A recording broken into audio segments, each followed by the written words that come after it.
इस वीडियो में हम क्लास 12th फिजिकल एजुकेशन के चैप्टर 4th के असर्शन और रीजन के जो क्वेश्चंस हैं उनको डिस्कस करने वाले हैं। जैसा कि मैंने आपको लास्ट के 3 वीडियोस में बताया हुआ है, ये आपके सामने जो टेम्पलेट है वो रहेगी।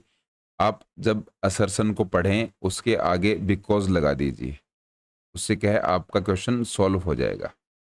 ये तो आपको क्वेश्चन सॉल्व करने की टेक्निक हो गई। उससे पहले आपको क्या आना चाहिए, इस वीडियो के बारे में या फिर जो भी क्वेश्चंस आप पढ़ रहे हो उसके बारे में पूरी नॉलेज होनी चाहिए। इस वीडियो की जो क्वेश्चंस हैं उसकी जो पूरी नॉलेज है, एक्सप्लेनेशन है, चैप्टर 4 आपको देखना है फिजिकल एजुकेशन क्लास 12th का। उसका लिंक आपको डिस्क्रिप्शन में मिलेगा। पहले अगर आप वो वीडियो देखते हो उसके बाद अगर इन क्वेश्चंस पे आते हो, आपके लिए समझना थोड़ा सा ईजी रहेगा। आपको कंसेप्ट अच्छे तरीके से क्लियर हो जाएंगे, क्योंकि हम यहाँ पर प्रैक्टिस कर रहे हैं कि इन क्वेश्चंस को सॉल्व कैसे करना है। नॉलेज के लिए आपको वो वीडियो देखना ही पड़ेगा। आते हैं क्वेश्चन पे। Paralympic games are a major international multi sport event for the athletes with special need such as athletes with mobility impairment, amputations, blindness and cerebral palsy. सही बात है ये तो। Paralympic games are held at an interval of every 2 years following the Olympic games. गलत बात है, 4 साल से होते हैं ये। तो आपका 3 क्लियर हो जाएगा। ए तो सही है, आर क्या है, फॉल्स है। तो 3 ऑप्शन हमारा करेक्ट है।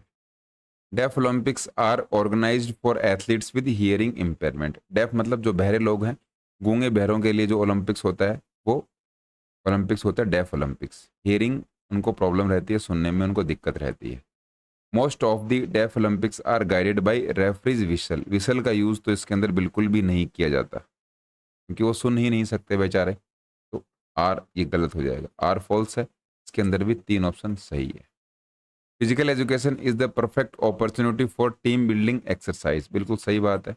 Because instead of competitive games the class can focus on creative games that only succeed when a whole team works together. दोनों ही बातें सही हैं, लेकिन इन दोनों के बीच में रिलेशन नहीं है, इसलिए ऑप्शन 2 हमारा करेक्ट हो जाएगा। यहाँ पर दे भी रखा है both A and R true, लेकिन ए और आर के बीच में क्या है, रिलेशन नहीं है। इसकी एक करेक्ट एक्सप्लेनेशन नहीं है। असर्शन में जो दे रखा है उसका रीजन ये सही नहीं है।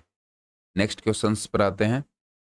Behaviour is always a concern in physical education classes where there's plenty of movement and indicates can happen a rapid succession. बिल्कुल सही बात है। बिहेवियर काफ़ी इंपॉर्टेंट है फिजिकल एजुकेशन की क्लासेस में, क्योंकि वहाँ पर क्या है, बहुत सारे मूवमेंट्स भी होते हैं।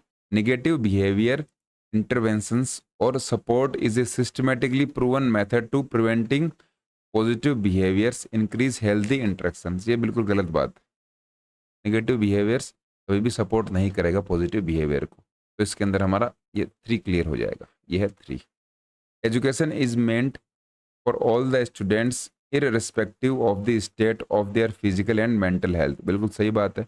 एजुकेशन में हमें कोई भी पार्शियलिटी नहीं करनी होती, हमारे लिए सब बराबर होते हैं। Because education is fundamental right of every child. ये इनके बीच में पूरा पूरा रिलेशन है।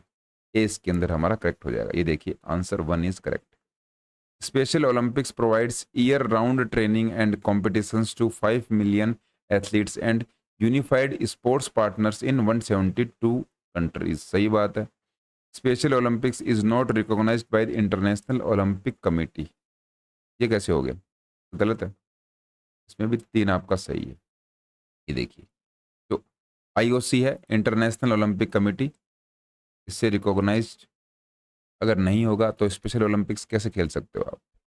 इसके बाद में 3 क्वेश्चन और हैं हमारे सामने।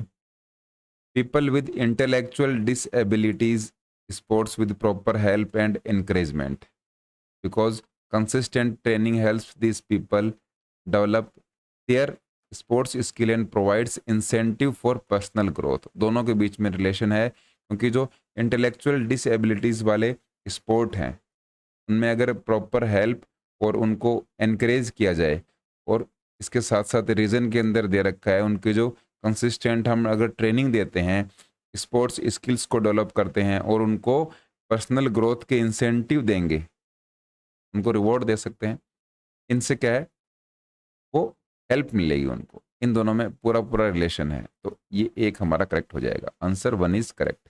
क्योंकि ए और आर की क्या है, करेक्ट एक्सप्लेनेशन है। इंटरनेशनल साइलेंट गेम्स एंड और डेफ ओलंपिक्स एक ही बात है। One of the same thing which organises biggest international event, ठीक बात है ये तो। Deaf Olympics were was formally adopted in 2007, ये गलत है। डी हमारा क्लियर हो जाएगा, आर फॉल्स है। PCI is the body responsible for selecting athletes to represent India at the Paralympic Games. Paralympic Committee of India, PCI की full form है, सही बात है। This organization promote sport for disabled in India, ये भी सही बात है। और इन दोनों के बीच में तो यहाँ पर रिलेशन भी है, क्योंकि ये सेंटेंस पूरा होने के बाद अगर आप यहाँ पर बिकॉज लगाते हो कि because this organisation promote sports for disabled in India, तो सही बैठता है। इसलिए आंसर 1 हमारा इसके अंदर करेक्ट हो जाएगा, क्योंकि रीजन है वो करेक्ट एक्सप्लेनेशन है असर्शन की। SOB is a national sports federation also registered under international trust act 1882 इन 2001, सही बात है। It aims for the development of sports for person with intellectual disabilities, ये एक्ट हमने पढ़ा था। तो ये दोनों बातें सही हैं, इन दोनों के बीच में रिलेशन भी है, करेक्ट एक्सप्लेनेशन है, आंसर 1 करेक्ट हो जाएगा। ये तरीका है असर्शन और रीजन के जो क्वेश्चंस हैं उनको अटेम्प्ट करने का। आप इनको और अच्छे तरीके से अटेम्प्ट कर सकते हो, आपके लिए और इजी हो जाएगा। बीच में आप इनके बिकॉज लगा दिया करो, उसके बाद में आप क्वेश्चंस के जो रूट्स है वहाँ तक पहुँच जाओगे कि क्वेश्चंस क्या पूछना चाहता है, आपके लिए ईजी हो जाएगा। बाकी चैप्टर 4 के जो डिटेल में एक्सप्लेनेशन है, उसके MCQs हैं, उन सभी की PDF आपको डिस्क्रिप्शन में मिल जाएगी। स्कूल इंजीनियर टेलीग्राम चैनल आप अगर ज्वाइन करते हो तो आपको PDF भी मिलेगी, बाकी अपडेट से भी आप जुड़े रहोगे। डिस्क्रिप्शन में इन सभी का लिंक मिलेगा। फिलहाल इस वीडियो में इतना ही। जय हिंद।